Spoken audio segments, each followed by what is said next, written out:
Meghraj the serendipity. लेखिका मेघना माने यादव. अभिवाचन मनाली तुंगे झाडे. भाग 5. In relationship, little things often mean the most. Rajiv, तुम्हाला मला मिठीत घ्यायचं आहे, समजतंय मला. पण त्या दिवशी आपण पिकनिकला गेलो तेव्हाच फक्त खांद्यावर हात ठेवून बसला होता. तेही दीदी जिजाजी होते म्हणून, नाहीतर इतर वेळी कधीच नाही. ऑफिसला येता जातानाही सोबतच तर असतो आपण. पण तुम्ही आणि मी आजही आपापली खिडकीची जागा पकडून बसतो, बरेचदा आपापल्या लॅपटॉपमध्ये मग्न. तुमचे कॉल्स सुरू होतात आणि माझे दिवसभराची टू डू लिस्ट रिव्ह्यू करणे.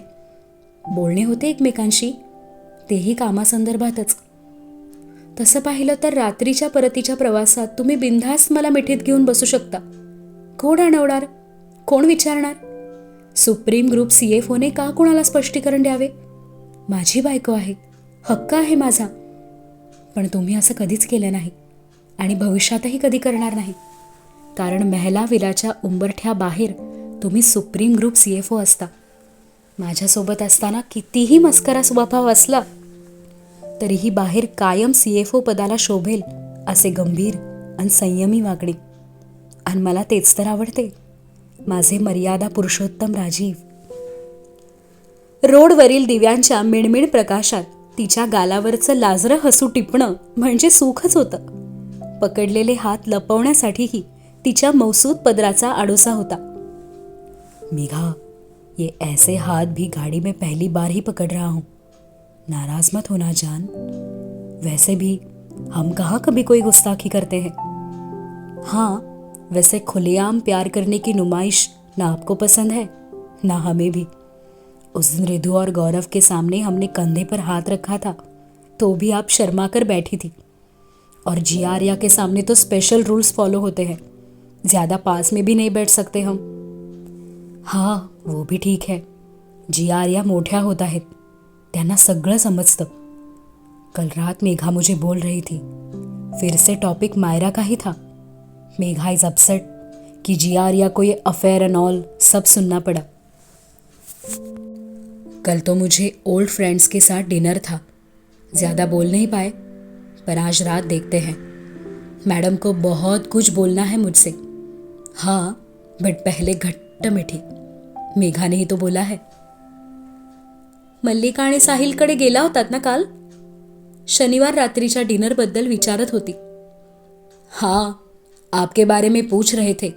शादी में तो आ नहीं पाए दोनों. मुझे डांट रहे थे कि मैं अकेले क्यों आया हूँ.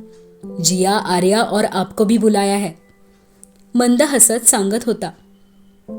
अच्छा, जाऊ आपण पुन्हा कधीतरी. दीदींकडे जाऊ तेव्हा. तिने सहजच म्हटले. हाँ, एक्चुअली दिवाली तो यहाँ सेलिब्रेट करेंगे, फिर दिसंबर क्रिसमस में श्वेता अभी की शादी, रिधो गौरव के बच्चे भी आ जाएंगे. Let's plan for March holiday. Arya जियाला 15 दिवस सुट्टी असणार ना. मार्च एंडला आपण कसे जाणार? वर्कलोड असतो ना. त्याचे पुढचे प्लॅन ऐकून ती चाट झाली होती आणि तिचे काम ऐकून त्याच्या कपाळी आठ्या. Then SWC VP, please plan your work accordingly. हात हलकासा दाबतच काहीतरी ऐकत जा असे भाव त्याच्या चेहऱ्यावर. सुप्रीम ग्रुप CFOंनी मार्च एंडला काय विशेष सुट्टी डिक्लेअर केली आहे का? त्यांना काहीच कामं नाहीत? अंगठ्याचे नख त्याच्या हातावर हलकेसे रुतवले. I plan my work properly. भुवया उडवतच ठासून सांगणं. पाहिलंय तुमचं प्लॅनिंग. एकतर एवढं ढीकभर काम स्वतःसोबत दुसऱ्यांच्या डोक्यावरही टाकायचं. बिचारी आमची टीम. पापण्या फडफडत आपल्या माणसांबद्दल हळहळ. उसे डेलीगेशन ऑफ वर्क कहते हैं और सब मिलकर काम करेंगे तो ही जल्दी खत्म होगा. Its team work. असं का? आधी काम डेलिगेट करायचं आणि मग सबऑर्डिनेट्सवर डाफरत बसायचं. Don't you know the supreme way of working? तो मैं उन्हें सीखने का मौका दे रहा हूं. अब गलतियां भी ना बताऊं तो वो लोग इम्प्रूव कैसे करेंगे? गलतिया सांगण्याची पद्धत ऐकली आहे मी. सरकाइझम तर अगदी उच्च प्रतीचा असतो. अनेकदा तर समोरच्याला समजत पण नाही नक्की सर काय म्हणत आहेत. 2 दिवसांपूर्वीची सिरीन रिसॉर्ट्सच्या कॉन्फरन्स मीटिंगमधली डिस्कशन्स आठवून बोलत होती. नाकही मुरडून घेतले. तो थोडक्यात सावरलेला. वाद आठवून, जो लोग मेरे साथ सालों से काम कर रहे हैं वो समझ जाते हैं. भुवयांसोबत खांदेही उडवले. अच्छा, हा टोमणाही मला होता का? मी तर सालों से नाहीच ना, म्हणजे मलाच काही समजत नाही. आप तो बहुत ज्यादा स्मार्ट हो ना. मैंने किसी और को डेलीगेट किया हुआ काम भी आप ही को करना है. सबका काम मैं करूंगी. I am a super woman. हातवारे करत इवलासा राग व्यक्त. मग करायचं काय? सुपरमॅनला सगळं काही ताबडतोब करून हवं असतं. मला पिचिन करावंच लागतं, कारण काम वेळेत नाही झालं तरी तुम्ही गुरगुरणार. नो वन रिस्पेक्ट टाइमलाईन असा टोमणाही बसणार. त्याच्या आवाजाची नक्कल केली. तो बोलणार, ती बोलणार, तो ऐकवणार, मग तीही सुनावणार. गाडी मेहरा विलाच्या गेटच्या आत येऊन 4 मिनिटे झाली होती. दोघांनाही भान नाही. मनोज भाई गाडीतून उतरून राजीव सरांची बॅग पोर्चमध्ये ठेवूनही आले आणि शांत गाडी बाहेर उभे. या दोघांची तुतू मैमे कधी संपते? तसे हे वाद काही त्यांना नवीन नव्हतेच. रोजच सुप्रीम हाऊस ते मेहरा विला या प्रवासात आठवड्यातून किमान 2दा तरी या आर्ग्युमेंट्सचे साक्षीदार ते असायचे. कधी घरातल्या एखाद्या गोष्टीवरून, तर कधी मुलींच्या अभ्यासावरून, सुप्रीमच्या कामावरून, तर कधी इन जनरल न्यूजमध्ये वाचलेल्या ऐकलेल्या घटनेवरून. विचार मंथन आणि सोबत वादही. बोलता बोलता ती थबकली. त्यानेही वळून काचेबाहेर पाहिलं आणि मग एकमेकांकडे पाहताना तिचं खुदकन फुटलेलं हसू आणि त्याचं ओठ घट्ट केलेलं मंद स्मित. दोघंही नजरेनेच एकमेकांना सांगू पाहत होते, हम नहीं सुधरेंगे. थोडंसं जेवणार का? चिकनची ग्रेव्ही आणि राईस तुम्हाला आवडतो ना? आज मायरासाठी खास बनवलेलं. किचनमधून लगबगीने त्याच्यासाठी पाण्याचा ग्लास घेऊन आली. तो दार लावून बॅग घेऊन डायनिंग जवळ उभा. हाँ, वैसे आपके हाथ का खाना तो हमने बहुत मिस किया. 2 घोट पाणी पिऊन ग्लास डायनिंगवर ठेवत त्याच्या हाताचं कडं तिच्या खांद्याभोवती. अहो काय हे? हलकेसे डोळे मोठे करतच दटावले, पण त्या कड्यातून सुटण्याची अजिबात धडपड नाही. त्याच्या छातीवर अलगद हात विसावलेले अन नजर उंचावूनच त्याला न्याहाळणे. अब तो घर में है हम. त्याच्या मिठी घट्ट करण्याचा प्रयत्न अन तिची नजर आसपास. ही लिव्हिंग रूम आहे मिस्टर मेहरा. इथे CCTVही आहेत आणि मम्मीजी पापाजींकडे त्याचा ॲक्सेस पण आहे. डोळे मिचकावतच गोड हसली. Oh really? ये आपने तब नहीं सोचा जब मैं हुबली से लौट कर आया था और फिर 3 दिन. मिश्किल नजर, मुडपलेला ओठ आठवण करून देत होता त्या मोहक दिवस रात्रींची. आणि तिच्या नजरेसमोरही अवतरले ते सारेच क्षण. किचन, सोफा, डायनिंग, जिना, कोपऱ्या कोपऱ्यात प्रेमळ क्षणांच्या खुणा. राजीव, केविलवाणी हाक अन विस्फारलेल्या डोळ्यात हलकीशी भीती. देवा, मम्मीजींना तर सवय आहे, मधून मधून CCTV फुटेज चेक करत असतात. म्हणजे त्यांनी पाहिलं असेल का? किचनमधील रोमांस आणि मी डायनिंगवर चढूनही बसलेले आणि त्या सोफ्यावरचा किस आणि दरवेळी त्यांनी मला उचलून वर घेऊन जाणं. देवा देवा देवा, म्हणून त्या दिवशी मम्मीजी ते अटेन्शन सिकर बीवी के आसपास. बापरे, म्हणजे त्यांनी सगळंच पाहिलं असणार का? तर काय विचार करतील? राजीव बेटाला कुणी काही बोलणार नाही, पण ही बहू अशी कशी असंच म्हणत असतील का? देवा वाचव मला. आता तर त्याच्या मिठीतून सुटण्याची धडपड जरा जास्तच. सोडा ना, असं काय? तिच्या हृदयाची वाढलेली धडधड चेहऱ्यावरही उमटलेली. डोंट वरी मिसेस मेहरा, वो ॲक्सेस मेरे पास भी है. केसांवर अलगद ओठ टेकवतच मिठी थोडीशी घट्ट केलीच. तुम्ही डिलीट केलं ना सगळं? मिठीत सामावत तिने भीत भीतच विचारलं.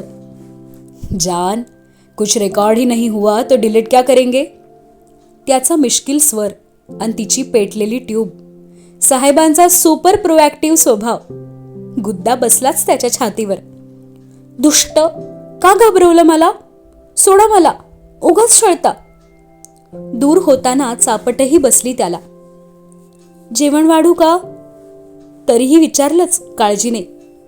नो जान, फ्लाइट में डिनर हो गया, बस कुछ स्वीट मिल जाता तो.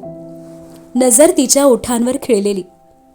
गप्प बसा, कधीही काहीही. ती वळून किचनकडे. अरे, मैं तो चॉकलेट्स की बात कर रहा था, आपको क्या लगा? लॅपटॉप बॅगमधील बॉक्स घेऊनच तोही किचनमध्ये.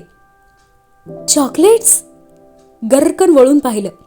त्याच्या हातातील डब्बा पाहून तर डोळे चमकले आनंदाने, पण क्षणात आठवला आर्याचा चेहरा.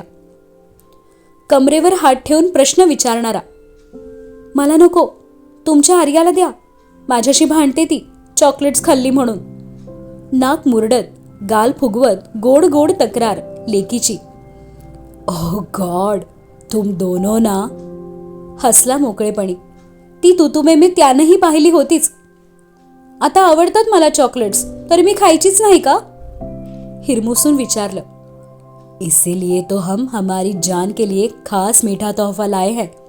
I know you love chocolates. हलकेच ओढलं तिचं नाक. म्हणजे हे सगळे माझे आहेत? विस्फारलेल्या डोळ्यांनी बॉक्स हातात घेतला. हा जान. आणि जियारियासाठी? दुसरा बॉक्स आहे. गालावर हळूच ओठ टेकवत सांगितलं. खरंच? ओह राजीव, किती गोड आहात. त्याच्या हृदयाशीच अलगद ओठ टेकवले. टाचा उंचावून त्याच्या गालापर्यंत पोहोचणे एवढा धीर कुठे दिला? चॉकलेटचा डब्बा जे उघडायचा होता. 1 मिनिट, यहाँ दीजिए. बॉक्सला रॅप केलेल्या प्लास्टिकला नखाने काढणे काही जमेना तिला.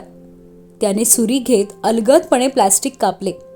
बॉक्स उघडून पहिलं चॉकलेट स्वतःच्या हाताने तिच्या ओठांजवळ. तिच्या आनंदलेल्या डोळ्यात अति आनंदाचं इवलस्स पाणी. त्याने आणलेलं खास चॉकलेट त्याच्या हातून भरवून घेण्याचं सुख. अर्धेच खाल्ले दाताने तोडत, अन उरलेले अर्धे स्वतःच्या हाताने त्याच्या ओठांशी. प्रेम वाढतं ना? डोळेही मिचकावले. हा जान, प्यार तो बढ़ता ही रहेगा. तिच्या हाताने चॉकलेट्स खाण्याची निराळीच मजा. बॉक्स ओट्यावर ठेवत त्याला घट्ट मिठी. ओठात चॉकलेटचा गोडवा, निहृदयात त्याच्या प्रेमाचा. तोही सुखावला तिच्या उत्कट मिठीने. मेघा, आज तो सरप्राइज पे सरप्राइज मिल रहे हैं. एयरपोर्ट पिकअप, कार में हाथों में हाथ, किचन में मीठी, चॉकलेट का शेयरिंग, दिल पर होठों का प्यार. बस ये क्यूट मोमेंट्स ही बहुत प्यारे होते हैं. यही राजगार भी होते हैं. In relationship little things often mean the most. त्याच्या हृदयाचं संगीत ऐकत तीही रममाण त्या क्षणात. राजीव, हे खूप गोड सरप्राईज होतं. खास माझ्यासाठी चॉकलेटचा डब्बा. किती खास आहेत हे सगळे क्षण. मला एअरपोर्टवर बदमाश म्हणणं, कारमध्ये माझा हात घट्ट धरणं, हे चॉकलेट भरवणं, या अशाच छोट्याशा आणि क्यूट गोष्टी तुम्ही करत असता. आणि हेच गोड क्षण आपल्याला आयुष्यभर लक्षात राहणार आहेत. छोट्या छोट्या गोष्टीतच तर प्रेम दडलेलं असतं. हो ना राजीव?